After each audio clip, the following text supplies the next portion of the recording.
Hey Kelly. All right, so I like to do some of these videos along the way to kind of help educate you on why I'm giving you the plan I'm giving you.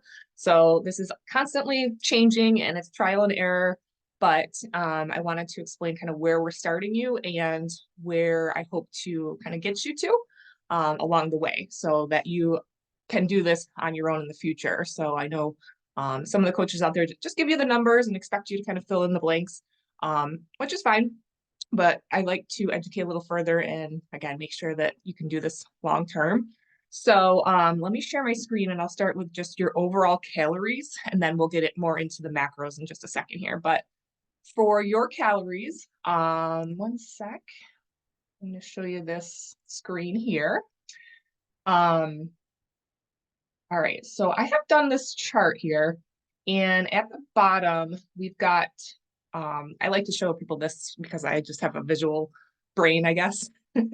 But your BMR is 1,054 calories. So that's basically the amount of calories your body needs if you did absolutely nothing at all day, you just sat in bed. So you still need calories to keep your body running. So that's your like very bare minimum amount, 1,054. So the number that I'm looking at up here, maintenance calories, is 1,634. What that is I've added in your workouts. I know you are a mom, so you're working, and chasing kids around and things like that. So 1634 is the number we're trying to kind of reach at some point. So don't worry about that number yet. I show this to people and they're like, you want me to eat that much? But it's a work in progress. So maintenance calories is, if you think about it, that being a goal of ours and what you can do. Because again, I don't know exactly what your calories are, you know, around right now or before working with me, but this is just a starting point. So if I have you at 1,200 calories to start, this process here, this phase one, we call it metabolic reset or reverse diet. So that's where we're going to slowly kind of increase you up in those calories. And the reason that we do this is if you kind of think about like this from a competition standpoint, I do this. I don't know if you did it when you competed, but this is really the first time I've actually done like a true build or a bulk, I guess you could call it. I don't like calling it that, but where we're actually trying to eat quite a bit of calories without gaining. We're not trying to gain weight, but we're just trying to gain muscle and kind of get your body composition changing. Only way we can do that is if we work you up in calories, because going down, down, down all the time, your body just stalls out and wants to hold on to fat when you just keep reducing calories and keep working out, especially over 40. So our hormones are changing.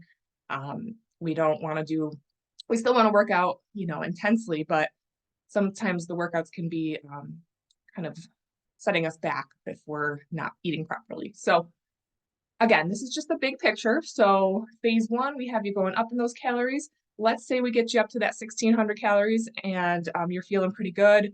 We want to try to maintain that number for, everybody's different, but a good amount of time before we start to do a calorie deficit again, going back down. So again, it allows your body to feel nourished, like it's not in any danger. Sometimes when we have really low calories, our body again feels like it's in survival mode. So it's holding on to all your fat. So we're trying to eliminate that and then get you to a point where we can go into a deficit and something will happen and your body will respond to it. And then the big picture is that you'll be able to do these phases on your own going, forward after we go through this, however long we need to. This is, like I said, something that I've really been successful with. And now I'm competing again in June and I've just started my calorie deficit over here, but I've done about 12 weeks at 11, 12 weeks at this phase here. So again, it's different for everybody. And I know not everybody wants to compete or that, but it's just on a different level, not as extreme for most people that don't want to compete. All right, so that's the calories. Then if I jump over to macros for you, we're going to break this down into protein, carbs, and fats. And for macros, I wanted to start you a little bit higher in the fats due to the hormonal stuff that we think is going on for you and autoimmune.